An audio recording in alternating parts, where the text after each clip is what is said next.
WLNS is here for you with 6 News at 6. A group of men holding swastika flags were spotted in Howell Thursday night during the screening of a documentary.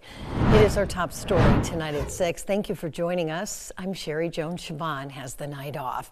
The film Faces of Hate premiered at the historic Howell Theater last night and gained negative attention from a group of extremists. Our Taryn Simmons visited the theater and she spoke to community members about this chilling incident. Taryn?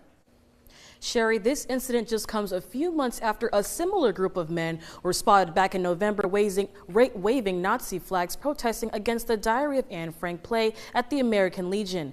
This afternoon, I spoke to a man who actually confronted one of the men. Barged into the theater, they pushed him out, and I decided to get in his face and just tell him he's a joke. And, just let him know that a black man is telling you he's a joke. And I made him afraid. Jeffrey Amayo says he was invited to watch the screening of the movie last night and says this incident hits close to home.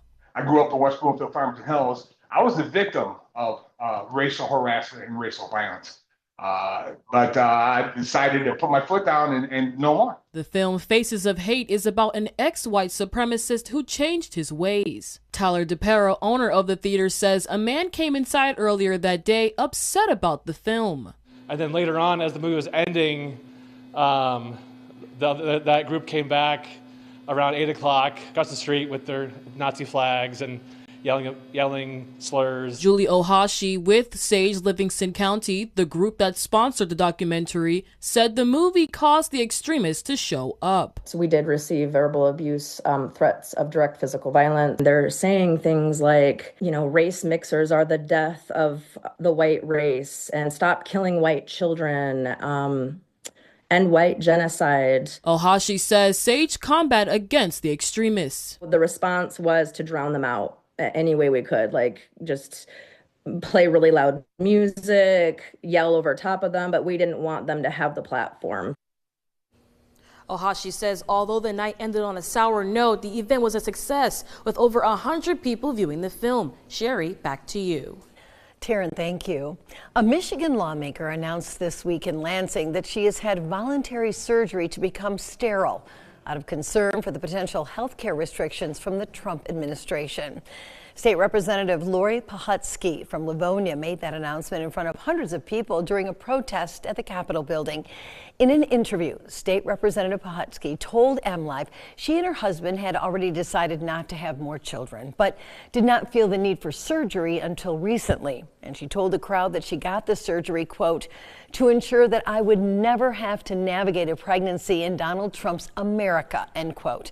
Her decision sparked online backlash and even threats, including from her colleague, Republican State Representative Brad Paquette. He took to social media to accuse Pahutsky of promoting, quote, self-harm. Staying with state politics tonight, 3 bipartisan bills in the State House would make it harder for elected officials to become lobbyists right after they leave office. Under these bills, state-level officials would be banned from getting compensation for lobby work for 2 years after leaving office. Doing so would actually be a misdemeanor, punishable by up to 90 days in jail. And that would apply to state representatives, state senators, governors, lieutenant governors, and the heads of all state-level departments. All 3 bills were sent to the State House Committee on Government Operations. Well, some tense moments today at the MSU Board of Trustees meeting. Big campus upgrades and major policy changes were on the agenda, but both of those issues had to wait when an angry crowd of protesters interrupted that meeting. Arzina Issa has the story. Sherry, tensions ran high at the meeting. Protesters demanded the university cut financial ties with companies linked to human rights violations in Palestine. Why would you consider divestment from Israeli apartheid? Why would you acknowledge the harm that you brought to students? During the public comment period, faculty and students urged MSU to divest nearly $872 million from corporations they say are complicit in violence. Some protesters went further, halting the meeting and calling for direct talks with university officials. One protester said they only wanted a chance to speak with the board after they didn't show to the town hall they agreed to. Our goal isn't to disrupt. Our goal is to have a conversation with administration. I have friends who are Palestinian who had to watch their families die, and now they are a part of an institution that is funding the genocide of their own families. This is an American genocide that we will be held accountable for allowing to continue, including people at this university, including this board of trustees, and including President Kevin Guskiewicz. Right here on this campus, we need to make a change, and that's what we're trying to do here today. University leaders say they're open to discussions but haven't announced any changes. The next board meeting is set for April 11th, where these issues could come up again. Back to you. Thank you, Zena. The Board of Trustees also put off a vote on whether to demolish the IM West building on campus. That's according to the State News. The Trustee Committee on Budget and Finance, the building is expensive to maintain and functionally obsolete, they say, and just can't be repurposed in an economical way. Demolition would begin in the spring of 2027 after the university opens a new student recreation and wellness center, which would then take over the functions of the IM West. Well, our chief meteorologist, David Young, is not in the studio with me tonight. He's actually at the Lansing Center for the 25th Annual Mid-Michigan Women's Expo. And he joins us now live. David, are you having fun out there? There's a lot of people. It is always a good time at the Women's Expo. Lots of cool booths and things to check out here. Lots of fun to be had. We're at the Lansing Center in downtown Lansing, and don't let the weather stop you tomorrow, because I think we're looking at minor snow here. So if you want to come on out, it should be just fine.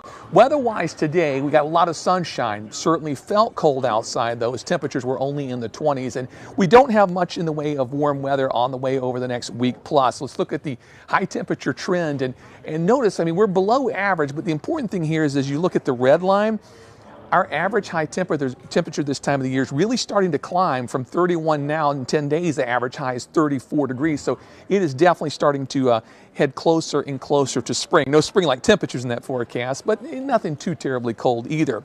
Odds we see at least 2 inches of snow here in mid-Michigan tomorrow are relatively low, 45%. I think someone probably north of Lansing will see that much, but south of Lansing, like Jackson and Lansing, it's doubtful we make it to 2 inches. We'll have another chance as we head into the end of next week for some lake effect, which may give us a couple inches there as well. Satellite and radar, there's 2 areas that we're watching. One is to the northwest, one is to the south.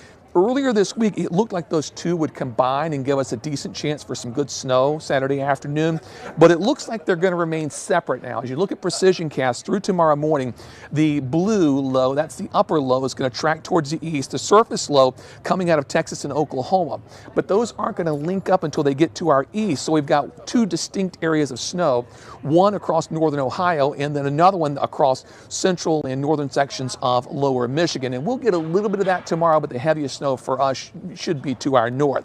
As we move into the overnight hours and Sunday afternoon, no weather problems there. We'll see some sunshine reappearing and temperatures will be very, very comfortable. Speaking of the snowfall, here's a look at the latest computer models. For the most part, it looks like it's mainly to our north, with St. John's picking up an inch or 2, Trace to an inch, maybe a little bit more than that in the Lansing area, then south towards Jackson, definitely a trace to an inch. Once you get south of the state line into northwest Ohio, if you're heading in that direction tomorrow, I think those areas could probably see 3 or 4, maybe 5 inches of snow, but again, well south of the state line. As we check out what's happening in terms of the temperatures out this afternoon, they are on the cold side, currently sitting in the 20s. It's been a cold afternoon, no doubt. Not a lot of wind, thankfully, so wind chills haven't been a big issue. Look at that sunset on our McLaren cam. Isn't that absolutely gorgeous? Current temperature 27 degrees. Today's high was 30. Wind gusts last night, early this morning, was close to 30 miles per hour. And we had gusts, of course, yesterday over 40. It was quite windy outside. Grand Ledge cam looking beautiful as well, with just a few clouds in the distance. Our temperature now at 26 degrees. Morning low is down to 14, so very cold start. Here's the view on the Jackson cam. As always, sunsets are spectacular on the Jackson cam. Temperature 26 degrees, high today 28, morning low was down to 14. And our final stop in Hillsdale, where we've got mostly clear skies. Our current temperature in Hillsdale, that's coming in at 27 degrees after a high of 31. Look at that wind gust gusts last night, up to 43 miles per hour. Tonight's forecast, 21 the overnight low with increasing clouds. Then as we head into tomorrow, definitely some snow showers around, but the best chance for steady snow will probably be along or north of I-96. So in terms of travel in central mid-Michigan, it should be just fine. The 6-day forecast as we head into Sunday, looking good. Monday and Tuesday, also not bad. Highs near 30. Gets a little colder next week. Lows could get near 10 degrees with a few snow showers on Thursday. And then as we head into next weekend, notice we're looking at 30s for highs, still a wintry mix or meteorological potpourri on Saturday, and a few snow showers left over as we head into Sunday, and mild temperatures overall as we head into the following week. So this is definitely the place to be, and I don't think the weather should stop you, but if the weather kind of brings you down, of course, Sherry Jones, I've still got these. Everything is rose-colored when you've got the rose-colored glasses. I'm going to hang on to these because these are quite the mood lifter. They definitely are. I'm glad I left them there for you today. I'm glad you picked them up. Enjoy it, David. Thank you so much. Everything looks better in rose-colored glasses. Well, the Women's Expo, as you can see, is wrapping up for the day, but guess what? You can still get in on all the fun all weekend long. It's taking place, as you just saw, at the Lansing Center tomorrow from 10 a.m. until 6 p.m. and then Sunday again from 11 a.m. until 4 p.m. Now, there are hundreds of businesses that are taking part in this. They have products and services that are geared toward women and your families. It's just a great time, so get out there and treat yourself. Well, coming up on 6 News at 6, Michigan State University cut the ribbon today on its new multicultural center. We'll take you there after the break.